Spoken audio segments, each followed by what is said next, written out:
let's see. We'll start with the least French, because it's the coolest label. And it is amazing. One of the great labels. We'll get a close-up of this later. At the Ryland Inn, I first learned how to read a German wine label with this wine. It was a Cabinet. This is an Auslese, a bit of a richer style, although really not that much sweeter given the estate and their style. So this is an estate, an ancient estate, in fact, called Maximum Grünhäuser, which is a lot of fun to say. The name of the proprietor's family is von Schubert, and it's in the Ruhr Valley, and it's an incredible vineyard. The vineyard site is Absberg. Maximum Grünhäuser itself is the entirety of a vineyard, but there's 3 parcels in it: Bruderberg, Absberg, and Herrenberg, and they're all brilliant, and they all have their own characteristics. Absberg very often speaks to me the most, because it tends to be the most high-toned, the most focused in minerality, and the highest in acidity.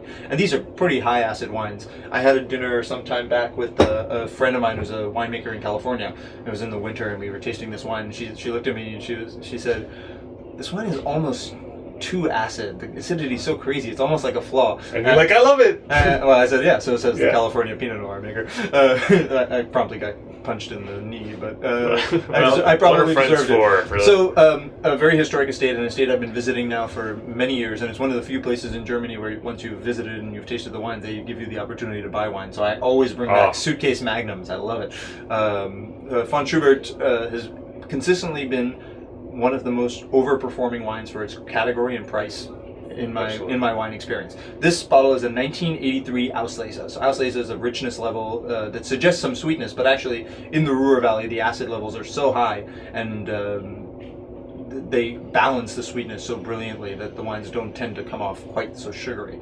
I wouldn't describe this as a dessert wine at all. It's definitely a wine for savory food.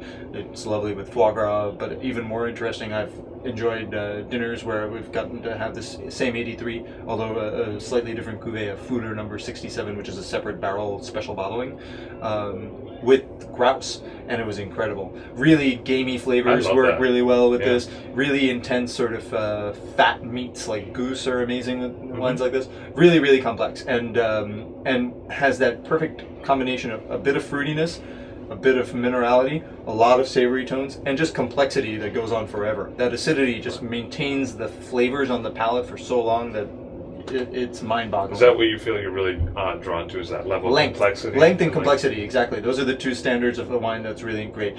A lot of things that have great impact are impressive at the beginning, but if they fall short, then I lose interest quickly. I like wines that are long on the palate, and that you end up thinking about for days. For days. Yeah. I'm thinking about this wine almost all the time.